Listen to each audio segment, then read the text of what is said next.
Hello everyone, it's Seth, probably better known as Saffron Olive, and it's time for another Instant Deck Tech.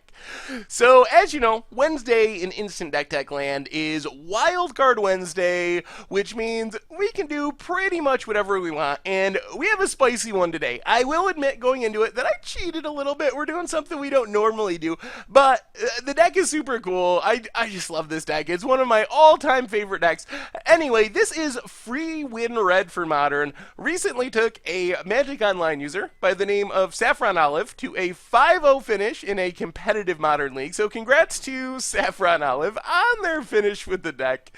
A quick reminder before we break it all down, if you enjoy this deck and you want to see it made into videos, take a minute, click the like button, the subscribe button, leave a comment, anything you can do to support your deck, because whichever deck is most popular gets a shot at being made into videos next week. So Free Win Red is built on the theory that there are 3 cards in Modern that can beat decks on their own. And if you play all 3 of those in the same deck, and you play fast mana, so you can play these cards hopefully on turn 1, definitely by turn 2, that you can beat a lot of decks and pick up free wins. That's where the free win name comes from. So first off, we have Blood Moon, and I would say with Blood Moon, there's about maybe 25% of decks that literally just scoop to a turn 1 Blood Moon. They aren't playing any basics, they just can't cast spells, and they lose the game if we do this on turn 1. Then there's another maybe 50% of decks that are heavily impacted in various degrees. Maybe they have a couple basics, the game continues, they hope to draw on their basics. If Jund happens to draw one of their 2 swamps and one of their 2 forests, they can abrupt decay it, but they spend a lot of time just hoping to get lucky and draw into those lands so they can get out from under it. Then there's another 25% like Merfolk that just don't really care because they're playing all islands, for example, so Blood Moon doesn't bother them at all. So in a more than half of the matchups, Blood Moon is very, very good. Another half, it's okay to bad. So the idea is if we jam this on turn 1, we can lock a decent number of decks out of the game.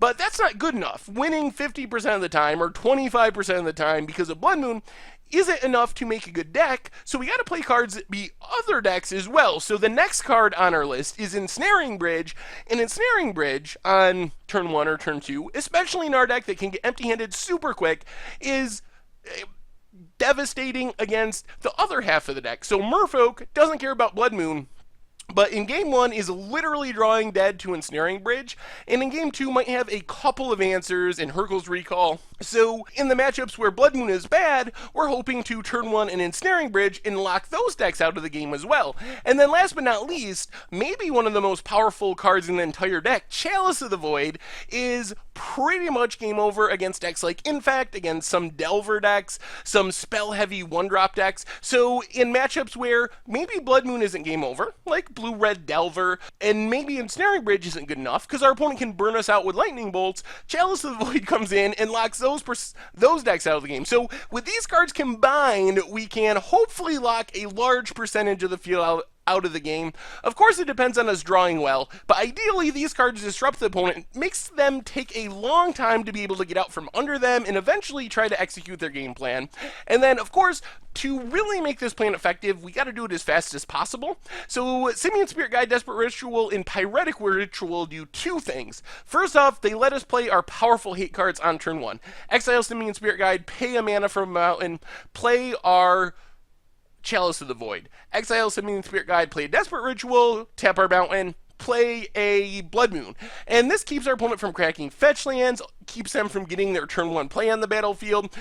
They also allow us to empty our hand really quickly to make sure that Ensnaring Bridge is fully protecting us. So that's one of the challenges of Ensnaring Bridge, is you got to be empty-handed. So being able to just cast these rituals to get them out of our hand allows us to make sure our bridge is almost always going to be locking our opponent.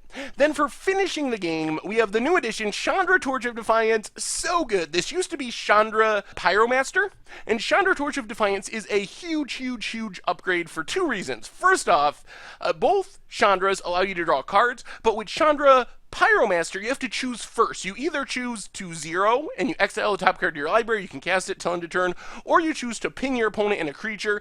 With Chandra, Torch of Defiance, you +1 it, and you get to exile the card and look at it, and you decide, well, do I want to cast this? Is this a Blood Moon or Ensnaring Bridge? Well, then I can cast it. Do I want to deal damage to my opponent? Is this a ritual that isn't going to do anything?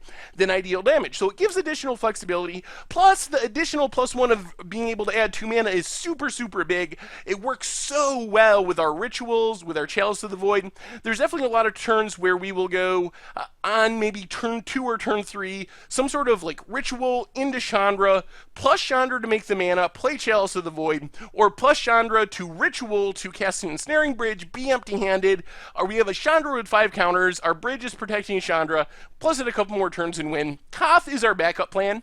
It allows us to beat down with our Mountains if we don't have an Ensnaring Bridge, but the big deal is we get to ultimate. So you plus it twice, ultimate, then all of our Mountains can just ping our opponent to death.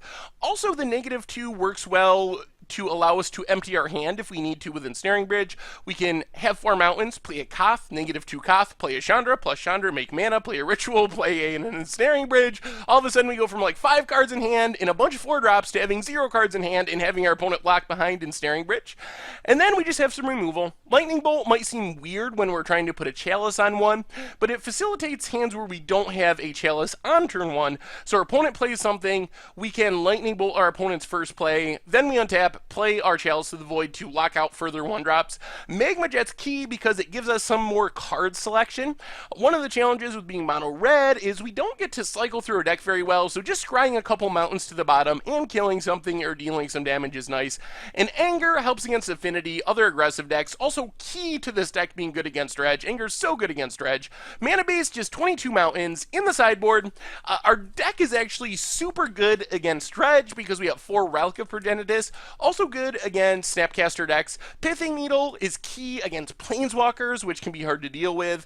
Also helps against like Oblivion Stone, which is one of Tron's main outs to Blood Moon, is they'll get the Oblivion Stone, get 5 lands, crack it.